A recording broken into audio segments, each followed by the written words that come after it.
Dimanche 11 juin, Méloizet-Nolay. Une étape longue et magnifique m'attend ce matin.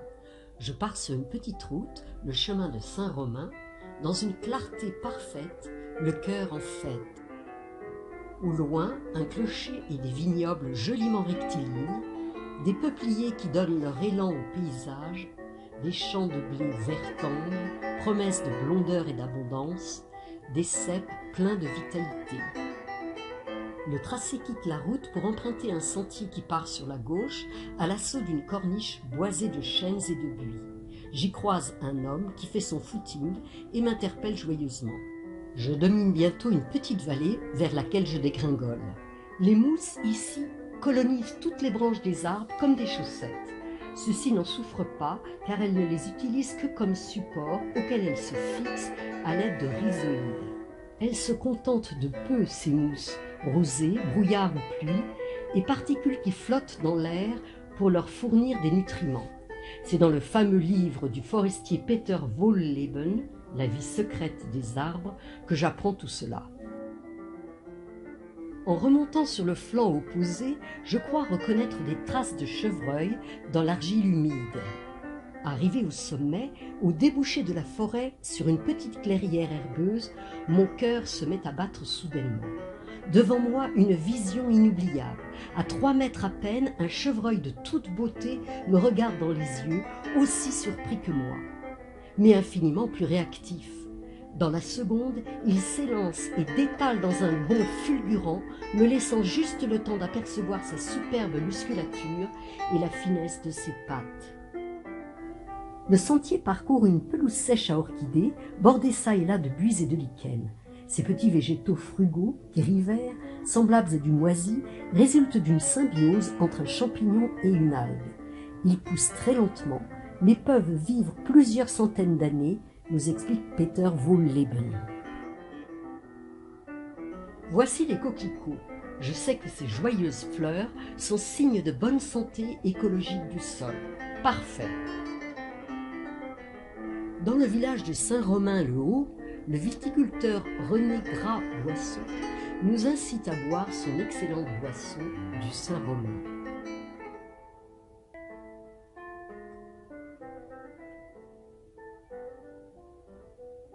J'entre, comme il se doit, dans l'église paroissiale, chapelle du château des Ducs de Bourgogne, avec sa grande cuve baptismale et dont le chœur et le clocher datent du XVe siècle.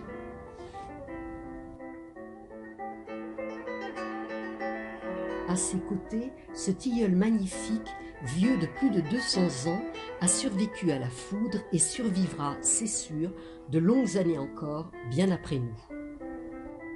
Le sentier descend sur Saint-Romain, passe devant le lavoir, puis remonte sur le versant d'en face en longeant le ruisseau du Verger. Devant le vieux moulin abandonné, je prends le temps de parler de ce pays attachant avec le jeune homme croisé ce matin qui fait une boucle en sens inverse de mon trajet. Le GR fait un grand détour par le nord pour grimper sur la falaise de Bobigny. Sur la crête, la vue est plongeante sur les villages traversés et la vallée s'en va vers Meursault au sud de Beaune et s'achemine vers la Saône.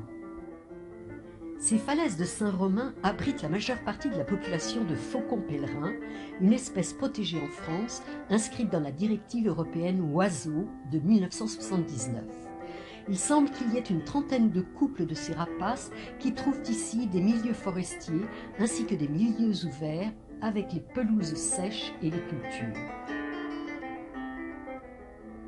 Un arrêté de protection de biotope qui interdit le vol à voile et l'escalade assure leur sauvegarde. Les plateaux des hautes côtes de Beaune sont disposés en gradins. Le soulèvement alpin est à l'origine de ce paysage et par la suite c'est l'érosion due aux variations climatiques des périodes glaciaires et interglaciaires qui l'a modelé tel que je le vois. Je longe les falaises, tantôt sur la petite route, tantôt sur leur bordure, foulant l'herbe des pelouses sèches jusqu'au village d'Orche, village étoilé, labellisé protection du ciel et de l'environnement nocturne, qui s'étale en contrebas et domine les vignobles.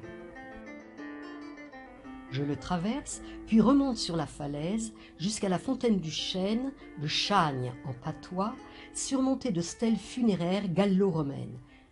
Les personnages représentés appartiendraient à 2 familles placées sous la protection des dieux, peut-être Mercure, à moins que ce soit Priape le Gaulois, affublé d'un phallus généreux que les villageoises venaient solliciter ou remercier. Je rase les falaises, longe les champs de blé, traverse la N6 qui relie Chalon-sur-Saône à Auxerre, puis débouche sur une carrière, sans doute de Comblanchien, clôturée, cadenassée, avant de m'aventurer sur la longue route poudreuse qui n'en finit pas de s'étirer sous le soleil. À l'orée de cette forêt, je découvre sur ma peau une tique bien arrimée, fort mal placée, juste à l'arrière de ma cuisse. Malgré toutes les contorsions qui me démantèlent le cou, je ne peux m'en débarrasser. D'un accord pas vraiment commun, nous décidons que je lui serve d'hôte quelques heures encore. Il faut dire que les hautes herbes de ces pistes qui traversent la forêt sont des gîtes parfaitement adaptés à cet acarien ectoparasite. Pour couronner ces instants de frisson, avec son rostre, mon ami Ixodida s'offre un bon repas en pompant mon sang. Un orvet ou une petite vipère glisse entre mes sandalettes de montagne. Désagréable. Mon attention est heureusement détournée vers les falaises de Cormeaux et du bout du monde qui forment un cirque sauvage de belle allure où jadis Patrick allait grimper. Les voies d'escalade n'y manquent pas, plus de 250 aujourd'hui, de belles voies bien difficiles dans un calcaire comblanchien. On nous conseille la bulle, la salope, la loche empogénée, sachant que loche est le nom donné au choix à un poisson transgénique expérimenté en Russie, une grande limace ou encore une morue. Mais qui me dira ce que signifie empogéné ?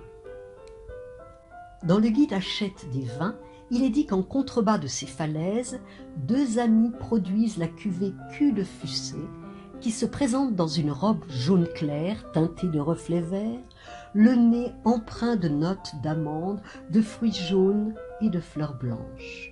Un vin harmonieux.